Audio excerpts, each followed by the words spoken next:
Hello everyone, কেমন আছেন সকলে? আমি মehedishakeel। সো বন্ধুরা, কিছুদিন আগে আমি আমার ইউটিউব চ্যানেলের কমিউনিটি ট্যাবে একটি পোস্ট করেছিলাম।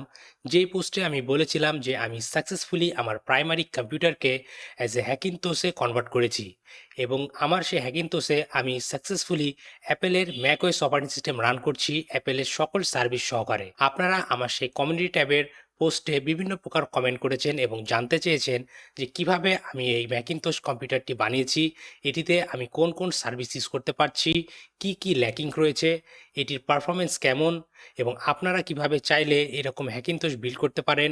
এই সকল বিষয় নিয়ে আপনারা আমার সেই পোস্টে কমেন্ট করে জানতে চেয়েছেন। সো মূলত আজকের ভিডিওটি আপনাদের সেই সকল কমেন্টের আনসার স্বরূপ। এই ভিডিওতে আমি আপনাদেরকে দেখাবো আমার পার্সোনাল হ্যাকিনতোশটি, এটি কিভাবে কাজ করছে, এটির পারফরমেন্স কেমন, কোন কোন সার্ভিসগুলো আমি রান করতে পারছি, কোনগুলো রান করতে পারছি না, এটি কিভাবে বিল্ড করেছি, এই সকল কিছু নিয়ে বিস্তারিত কথা বলবো এই ভিডিওতে।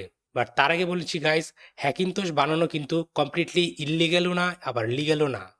আপনি অ্যাজ এ হবিস্ট আপনার কাছে যদি কোনো লাইসেন্স থেকে থাকে ম্যাকওএস অপারেটিং সিস্টেমের, তাহলে সেই ক্ষেত্রে আপনি চাইলে অ্যাজ এ হবিস্ট আপনার কম্পিউটারকে হ্যাকিনতোশ বিল্ড করতে পারেন। কিন্তু আপনি যদি মনে করেন আপনি এইভাবে হ্যাকিনতোশ বিল্ড করার কোনো বিজনেস করবেন, তাহলে এটি কমপ্লিটলি ইললিগাল হবে।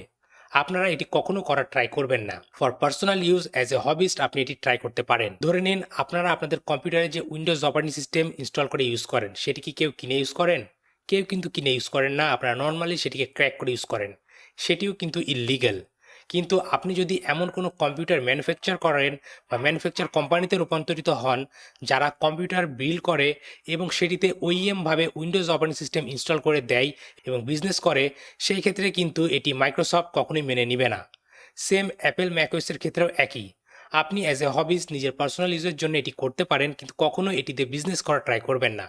সো আপনারা হ্যাকিনতোশ বিল্ড করার ক্ষেত্রে এই বিষয়ে অবশ্যই খেয়াল রাখবেন। এখন চলুন কথা না বাড়িয়ে সরাসরি আমার ম্যাকওএস অথবা হ্যাকিনতোশের স্ক্রিনে চলে যাওয়া যাক এবং আপনাদেরকে দেখানো যাক আমার হ্যাকিনতোশটি ঠিক কিভাবে কাজ করছে, এটির পারফরমেন্স কেমন দিচ্ছে। ওকে বন্ধুরা, সো এখন আপনারা আমার হ্যাকিনতোশের স্ক্রিনটি দেখতে পাচ্ছেন। এখানে ম্যাকওএস ভেঞ্চুরা অপারেটিং সিস্টেমটি রান করছে। এখানে আমি ওয়ালপেপার হিসেবে একটি ওল্ড ম্যাকওএসের ওয়ালপেপার ইউজ করছি। এখান থেকে যদি আমি রাইট ক্লিক করে চেঞ্জ ওয়ালপেপারে যাই এবং এখান থেকে দেখুন আমি যদি এই ওয়ালপেপারটি সিলেক্ট করি, এটি হচ্ছে ভেঞ্চুরার ডিফল্ট ওয়ালপেপার। সো আমি আমার এই কম্পিউটারে as a macOS Ventura use করছি এবং আমি যদি এই অ্যাপেল আইডিতে ক্লিক করে অ্যাবাউট দিস ম্যাকে ক্লিক করি, তাহলে দেখতে পাচ্ছেন আমি এখানে কোন কোন হার্ডওয়্যার ইউজ করছি। প্রসেসর হিসেবে আমি এমডি রাইজেন 7-এর 3700 অথবা 3700X এই প্রসেসরটি ইউজ করছি, যেটি হচ্ছে 3.6 GHz এমডি প্রসেসর। এবং জিপিইউ অথবা গ্রাফিক্স কার্ড হিসেবে ইউজ করছি এমডি রেডেন RX 5600 XT এবং মেমোরি হিসেবে 32GB র্যাম ইউজ করছি কোরশিয়ার 8GB করে। এবং স্টার্টআপ ডিস্ক হিসেবে অথবা স্টোরেজ হিসেবে আমি একটি সাটা SSD ড্রাইভ ইউজ করছি 250GB। এবং এখানে আমি সিরিয়াল নাম্বারটি আপনাদেরকে দেখাতে পারবো না, কারণ এই সিরিয়াল নাম্বারটি সবসময় একটি ম্যাকওএসের জন্য ইউনিক হয়। এবং এখানে দেখতে পাচ্ছেন এখানে আমি ম্যাকওএস ভেন্টোরা 30.3.63 এই অপারেটিং সিস্টেমটি ইউজ করছি। ওকে, সো এটি ছিল বেসিক কনফিগারেশন আমার এই হ্যাকিনতোশে। এখন চলুন দেখা যাক একে একে আমার এই হ্যাকিনতোশটি কেমন পারফরমেন্স দিচ্ছে। সো সবার প্রথমে আমি এখান থেকে সেটিংসে যাব এবং সেটিংসে গেলে আপনারা দেখতে পাচ্ছেন আমার এখানে অ্যাপেল আইডিও কাজ করছে। আমি এখানে আমার অ্যাপেল আইডিতে লগ ইন করে রয়েছি এবং আমার এই হ্যাকিনতোশটি আইডেন্টিফাই হয়েছে অ্যাজ এ ম্যাক প্রো। এবং দেখতে পাচ্ছেন এখানে iCloud, app store, family sharing সকল সার্ভিসগুলো এখানে কাজ করছে। এবং আমি যদি এখান থেকে ওয়াইফাই যাই, তাহলে দেখবেন এখানে ওয়াইফাইয়ের অপশন শো করছে, কিন্তু আমি ওয়াইফাইটি এনেবল করতে পারছি না। এটিও আমি এনেবল করতে পারছি শুধুমাত্র একটি ইউএসবি এক্সটার্নাল ওয়াইফাই অ্যাডাপ্টার দিয়ে, এবং এটি হওয়ার কথা ছিল, কারণ নর্মালি আমার ডেস্কটপ কম্পিউটারে কিন্তু কোনো ওয়াইফাই কার্ড নেই। আমাকে ওয়াইফাই ইউজ করার জন্য একটা external USB wifi adapter use করতে হয়। সো এই কারণে এখানে ওয়াইফাইটি কাজ করছে না, কিন্তু আদারওয়াইজ এখানে সকল অপশন রয়েছে। আমি যদি এখন এই ইউএসবি ওয়াইফাই অ্যাডাপ্টারটি আমার এই কম্পিউটারে কানেক্ট করি, তাহলে ওয়াইফাইটিও কাজ করবে। দেন আমার রয়েছে ব্লুটুথ অপশন। এই ব্লুটুথ অপশনে দেখছেন অলরেডি কিন্তু আমার ব্লুটুথ একটি এক্সটার্নাল অ্যাডাপ্টার কানেক্ট করা রয়েছে আমার এই ডেস্কটপ কম্পিউটারে, এবং এর জন্য কিন্তু আমাকে এখানে আমার নিয়ারেস্ট ডিভাইসগুলো শো করছে। সো আমার কম্পিউটারে ব্লুটুথও ঠিকমতো কাজ করছে। এবং যেহেতু আমার ওয়াইফাই কাজ করছে না, আমি কিন্তু ইথারনেটের মাধ্যমে আমার এই কম্পিউটারে ইন্টারনেট ইউজ করছি। অনেকে এটাও কমেন্ট করছে যে তাদের ল্যান্ড পোর্ট নাকি কাজ করে না, কিন্তু আমার কম্পিউটারে এটি সাকসেসফুলি কাজ করছে। অ্যাজ এ প্রুফ আমি যদি আমার ব্রাউজারটি ওপেন করি এবং কোনো কিছু ভিজিট করি, দেখবেন সকল কিছুই কাজ করছে। আমি এখানে আমার mehedishakeel নেমটি সার্চ করলাম গুগলে। ওকে, সো mehedishakeel.com এটি হচ্ছে আমার ওয়েবসাইট। দেখতে পাচ্ছেন আমি আমার ওয়েবসাইট ভিজিট করছি।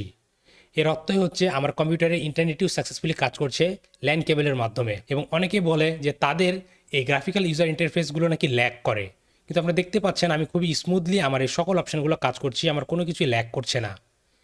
এবং এখান থেকে network, notification, sound, animation, screen time যা কিছু বলেন না কেন, ম্যাকওএসে যতগুলো অপশন থাকে সকল অপশনগুলো কিন্তু আমার এখানে খুব সুন্দরভাবে কাজ করছে। এবং আমার এখানে সিরি, স্পটলাইট এই সকল অপশনগুলো খুব সুন্দরভাবে কাজ করছে। এবং প্রাইভেসি সেটিংগুলো খুব সুন্দরভাবে কাজ করছে। ডেস্কটপ ডক দেখতে পাচ্ছেন কত সুন্দরভাবে কাজ করছে। ডিসপ্লে, ওয়ালপেপার এই সকল অপশনগুলো আমার খুব সুন্দরভাবে কাজ করছে। কোনো কিছুতে আমি কোনো প্রকার ল্যাগ অনুভব করছি না আমার এই হ্যাকিন্তোশে।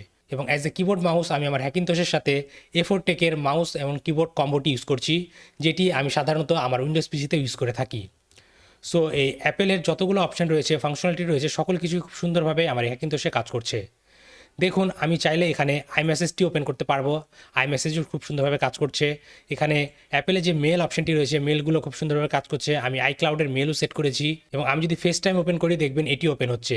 সো যারা নর্মালি এই ধরনের কমেন্ট করে থাকে যে হ্যাকিন্তোশ বানালে নাকি অনেক ইস্যু হয়, অনেক ধরনের কাজ করে না, ইন্টারনেট পায় না, তাদের আসলে কমপ্লিট ধারণাটাই ভুল। তারা জানে না আসলে এখানে কিভাবে এগুলোকে ফিক্স করতে হয়, এর জন্যই তারা এই সকল কমেন্টগুলো করে থাকে। এবং অলরেডি আমি এখানে দেখুন আমি কিন্তু ওবিএসের মাধ্যমে আমার এই স্ক্রিনটি রেকর্ডিং করছি। এবং এখানে আমি দাভিন্সি রিজলভ এই ভিডিও এডিটরটিও কাজ করছে।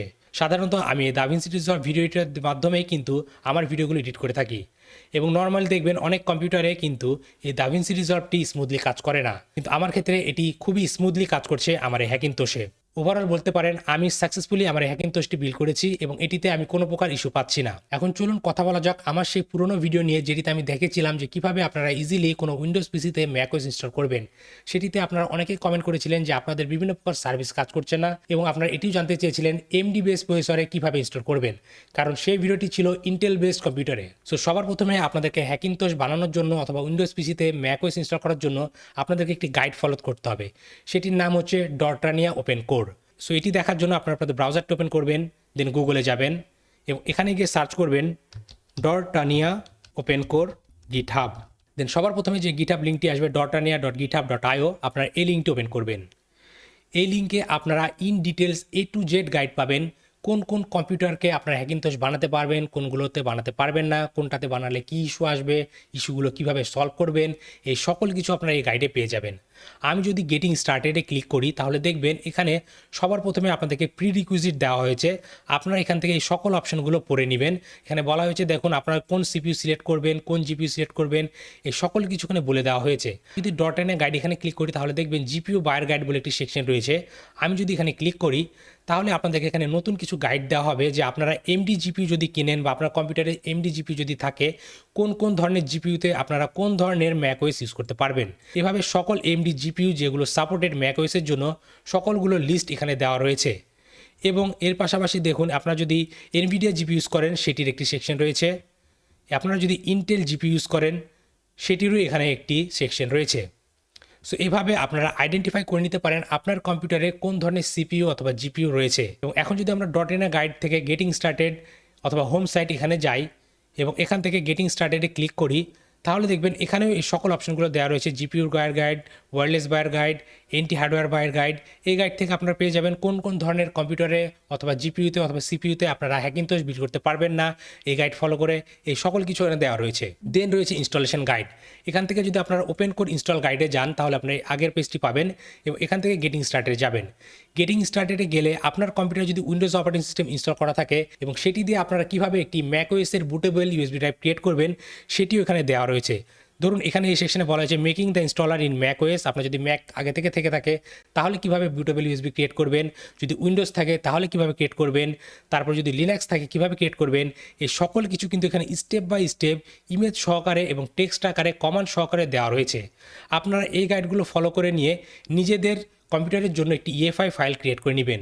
মনে রাখবেন অন্য কারো ইএফআই ফাইল না ইউজ করাই ভালো। আপনারা ট্রাই করবেন নিজেদের ইএফআই ফাইল ইউজ করার, অথবা এমন কোনো পার্সন থেকে নেওয়া ইএফআই ফাইল ইউজ করবেন যাদেরকে আপনারা ট্রাস্ট করেন, কারণ ইএফআই ফাইলের মাধ্যমে কিন্তু আপনার কম্পিউটারকে হ্যাক করা পসিবল। সো এর জন্য আপনারা এই বিষয়ে লক্ষ্য রাখবেন। সো আপনারা এভাবে এখানে এই গাইডগুলো দেখে আপনাদের জন্য ইএফআই ফাইল তৈরি করে নিতে পারেন। আমি যদি একে একে কমপ্লিট গাইড দেখাতে যাই তাহলে এই ভিডিওর গাইড কম করে হলে 2 ঘন্টা থেকে 3 ঘন্টার মতো হয়ে যাবে। সো আপনারা নিজে থেকে কিছু ট্রাই করবেন, কোনো কিছু সমস্যা হলে কমেন্ট করবেন, অথবা আমার সাথে যোগাযোগ করতে পারেন অন্যান্য প্ল্যাটফর্মে। আমি সেটিতে আপনাদেরকে সলিউশন দেওয়ার ট্রাই করব, কিন্তু আমি শিওর দিচ্ছি না যে আমি সলিউশন দিতে পারবো, কারণ সকল কম্পিউটারে কিন্তু হ্যাকিন্তোশ কাজ করবে না, এটি স্বাভাবিক। এখন যদি আমি স্ক্রল করে নিচের দিকে যাই তাহলে দেখবেন এখানে যদি ইন্টেল ডেস্কটপ কনফিগ প্লিজ সেকশনে এখানে কিছু প্রসেসরের কোড নেম দেওয়া রয়েছে। আপনার প্রসেসরের কোড নেমগুলো যদি এই সকল কোড নেমের সাথে মেলে তাহলে কিন্তু আপনারা ইন্টেল বেস কম্পিউটারে হ্যাকিন্তোশ ইনস্টল করতে পারবেন। আমি কিন্তু আমার আগের ভিডিওতে এটিও দেখেছিলাম যে আপনার কম্পিউটারে যদি উইন্ডোজ অপারেটিং সিস্টেম ইনস্টল করা থাকে তাহলে সিপিইউজের সফটওয়্যারের মাধ্যমে আপনারা চাইলে আপনার প্রসেসরের কোড নেমটি দেখে নিতে পারেন, এবং কোন কোন সিপিইউর কোড নেমে অথবা কোন কোন সিপিইউর জন্য কিভাবে ইএফআই ফাইল তৈরি করবেন এই সকল লিস্টগুলো কিন্তু এখানে দেওয়া রয়েছে। যেমন আপনাদেরকে প্রপার্টি ডাউনলোড করতে হবে, জেনএসএম বায়ো ডাউনলোড করতে হবে, স্যাম্পল কনফিগ ডাউনলোড করতে হবে, এবং এখান থেকে তাদের এই ছবি অনুযায়ী যে সকল চেঞ্জেসগুলো করতে বলা হয়েছে সেই সকল চেঞ্জেসগুলো আপনাকে করতে হবে। সো এখানে আপনারা ইন ডিটেল গাইড পেয়ে যাবেন। দেখুন এখানে দেওয়া আছে ইন্টেল ডেস্কটপের গাইড, তারপর ইন্টেল ল্যাপটপের গাইড, এমডি ডেস্কটপের গাইড। এমডি ডেস্কটপের ক্ষেত্রে আপনারা একটু অ্যাডভান্টেজ পাবেন, যেমন ধরুন এমডি বুলডোজার, রাইজেন অথবা থ্রেড রিপার এই ধরনের বেস প্রসেসরে আপনারা চাইলে খুবই সহজে হ্যাকিন্তোশ ইউজ করতে পারবেন অথবা ইনস্টল করতে পারবেন। সো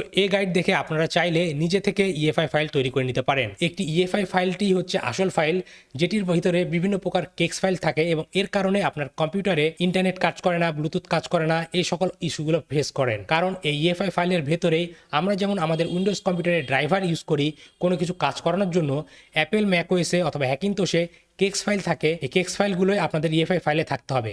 আপনাদের ইএফআই ফোল্ডারের ভেতরে যদি এই কেক্স ফাইলগুলো থাকে আপনার কম্পিউটারের মাদারবোর্ড এর উপর ডিপেন্ড করে, এর চিপসেটের উপর ডিপেন্ড করে, তাহলে আপনার মাদারবোর্ডে অথবা কম্পিউটারের সকল অপশনগুলোই কাজ করবে। আপনাদের জিপিইউ কাজ করবে, সিপিইউ কাজ করবে, ইন্টারনেট কাজ করবে, ল্যান পোর্ট কাজ করবে, ইউএসবি পোর্ট কাজ করবে, এই সকল কিছু ডিপেন্ড করে কেক্সটের উপরে। সো এখানে আপনারা ইন ডিটেল সকল গাইডগুলোই পাবেন।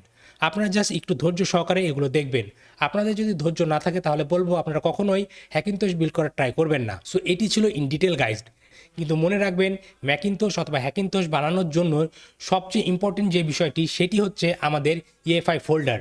সেটি যদি ঠিক না হয় তাহলে আপনারা সাকসেসফুলি ম্যাকওএস অপারেটিং সিস্টেম আপনার কম্পিউটারে বুটই করতে পারবেন না।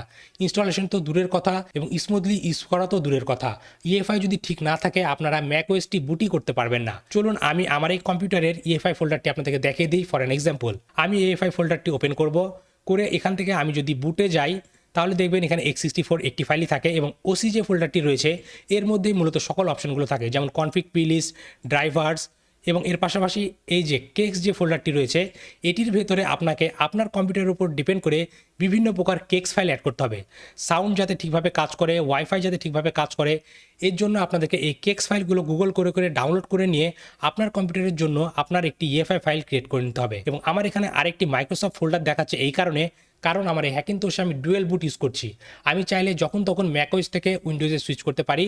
এর জন্য আমার এখানে আরেকটি এক্সট্রা ফোল্ডার রয়েছে মাইক্রোসফট নামে। নর্মালি ইএফআই ফোল্ডারে এই দুটি ফোল্ডারই থাকে। এখন আপনারা যদি আমার এই ফোল্ডারটি ইউজ করতে চান, আপনার যদি এমডি রাইজেন বেস প্রসেসর থাকে এবং আমার কনফিগারের সাথে মিলে যায়, তাহলে সেক্ষেত্রে আপনারা আমার ইএফআই ফাইলটি ইউজ করতে পারেন। এর জন্য আপনারা গুগলে যাবেন এবং গুগলে গিয়ে সার্চ করবেন গিটহাব mehedishakeel, দেন আমার গিটহাব প্রোফাইলে যাবেন, দেন এখান থেকে যাবেন রিপোজিটরি, এবং এখানে রয়েছে হ্যাকিন্তোশ। এই রিপোজিটরিটি ওপেন করবেন। এখন আপনার কম্পিউটারের কনফিগারেশন যদি সেম আমার মতো হয়ে থাকে, এরকম যদি সেম কম্পোনেন্ট হয়ে থাকে, সেক্ষেত্রে আপনারা আমার এই ইএফআই ফাইলটি ডাউনলোড করে নিতে পারেন। কারণ আমার এই ইএফআই ফাইলে আগে থেকেই সকল কেক্স ফাইলগুলো, ড্রাইভারগুলো আমি ইনক্লুড করে আমার গিটহাব প্রোফাইলে দিয়ে দিয়েছি। আপনারা এখান থেকে আমার সেই ইএফআই ফাইলটি ডাউনলোড করে ট্রাই করে দেখতে পারেন। সো বন্ধুরা, মূলত আপনাকে এই সকল কাজগুলো করতে হবে একটি হ্যাকিন্তোশ বিল্ড করার জন্য। এবং পেনড্রাইভ থেকে ইনস্টলার স্ক্রিনটি চলে আসলে আপনারা আমার আগের ভিডিওটি দেখে সেই ভিডিও অনুযায়ী আপনার হার্ড ডিস্কে ফরম্যাট করে ম্যাকওএস অপারেটিং সিস্টেমটি আপনার কম্পিউটারে ইনস্টল করে নেবেন। আমি সেই প্রসেসগুলো এই ভিডিওতে আর রিপিট করব না। আমি সেই ভিডিওর লিঙ্কগুলো আই কার্ডে দিয়ে দিব এবং ডিসক্রিপশনে দিয়ে দিব। আপনার সেই লিঙ্কে গিয়ে বুট করার পর থেকে কিভাবে ইনস্টল করতে হয় ম্যাকওএস অপারেটিং সিস্টেম, সেই ভিডিও দেখে আপনাদের কম্পিউটারে করে নেবেন। এবং এটির পর আপনার কম্পিউটারে যদি দেখেন যে গ্রাফিক্যাল ইউজার ইন্টারফেসটি ঠিকমতো কাজ করছে না, সেই ক্ষেত্রে আপনারা যেটি করবেন, আপনারা এগেন ওপেন কোর ওয়েবসাইটে চলে যাবেন এবং এখান থেকে গেটিং স্টার্টেডে ক্লিক করবেন। এটি করার পর আপনারা এখান থেকে হ্যাসওয়েল যে সেকশনটি রয়েছে, যেটি আপনার প্রসেসরের কোড নেম থাকবে, সেটিতে ক্লিক করবেন। এনভিরাম সেকশনে যাবেন এবং এনভিরাম সেকশনে গেলে আপনাদেরকে বুট আর্গুমেন্ট কিছু রয়েছে, এই বুট আর্গুমেন্টগুলো আপনাকে সেট করতে হবে আপনার config.p লিস্টে। আপনারা এটি ইনস্টলেশন হয়ে যাওয়ার পর এই ওপেন কোর টুলের মাধ্যমে আপনাদের সেই EFI পার্টিশনটি মাউন্ট করে নিয়ে সেটিতে যে config.p লিস্ট ফাইলটি রয়েছে সেটির ভিতরে বুট আর্গুমেন্টে এই অপশনগুলো সেট করে দিবেন। যেমন আমি যদি অ্যাজ এ ডেমনস্ট্রেশন পারপাস দেখিয়ে দিই, আমি যদি আমার এখানে ডাউনলোড ফোল্ডারে যাই তাহলে EFI ফোল্ডার পাবো। EFI ফোল্ডারের ভিতরে OC ফোল্ডার এবং এখানে যে config.p লিস্টটি রয়েছে এটিকে ওপেন কোর কনফিগারেটর অ্যাপের ভিতরে ওপেন করব। ওপেন করার পর এখান থেকে আমরা যাব এনভিরাম সেকশনে, দেন এখানে যাব এই লাস্টে যে অপশনটি রয়েছে এই অপশনে, এবং এখানে বুট আর্ক বলে যে অপশনটি রয়েছে বুট আর্কের জায়গায় আমরা এই যে অপশনগুলো রয়েছে -v, debug 0100, keep seems, LC ID 1, এই সেকশনে আমরা সেগুলো টাইপ করে দিব। এগুলো টাইপ করে দেওয়ার পর আমরা যখনই আমাদের ম্যাকওএসকে আবার রিস্টার্ট করব, তাহলে আমাদের কম্পিউটারের গ্রাফিক্যাল ইউজার ইন্টারফেস আর কোনো প্রকার ল্যাগ করবে না। সো এই সকল কিছু একটি ভিডিওতে দেখা ইম্পসিবল, এটি অনেক বড় ভিডিও হয়ে যাবে, সো আমি আর এগুলো এখানে দেখাচ্ছি না। আপনাদের যদি কোনো প্রকার সাপোর্টের প্রয়োজন হয় তাহলে আমাকে আমার অন্যান্য সোশ্যাল মিডিয়াতে কমেন্ট করবেন অথবা আমাকে মেসেজ করে জানাবেন, তাহলে আমি আপনাদের সেই প্রবলেমটি সলভ করে দেওয়ার ট্রাই করব অথবা আপনাদেরকে আনসার দেওয়ার ট্রাই করব। সো বন্ধুরা, আজকের ভিডিও এ পর্যন্তই। আশা করি এই ভিডিওটি আপনাদের ভালো লেগেছে এবং এই ভিডিও থেকে আপনারা নতুন কিছু শিখতে পেরেছেন। ভিডিওটি যদি আপনাদের আসলে ভালো লেগে থাকে তাহলে অবশ্যই ভিডিওতে লাইক করবেন এবং আপনার মতামতগুলো কমেন্ট করে জানাতে ভুলবেন না। আর আপনি যদি আমার চ্যানেল নতুন হয়ে থাকেন তাহলে অবশ্যই আমার চ্যানেলটি সাবস্ক্রাইব করবেন এবং পাশে থাকা বেল আইকনটি প্রেস করে দিবেন যাতে আমার পরবর্তী ভিডিও নোটিফিকেশন খুবই সহজে আপনি আপনার ডিভাইসে পেয়ে যান। আর আপনার যদি cyber security, ethical hacking, open testing, bug bounty hunting এই সকল বিষয় শেখার ইচ্ছে থাকে তাহলে এই ভিডিওর ডিসক্রিপশনে আমার একটি কোর্সের লিঙ্ক দেওয়া আছে, আপনারা চাইলে আমার সেই কোর্সে জয়েন করতে পারেন। তাহলে আজকের ভিডিওটি এখানে শেষ করছি, দেখা হবে পরবর্তী ভিডিওতে। Till then, take care.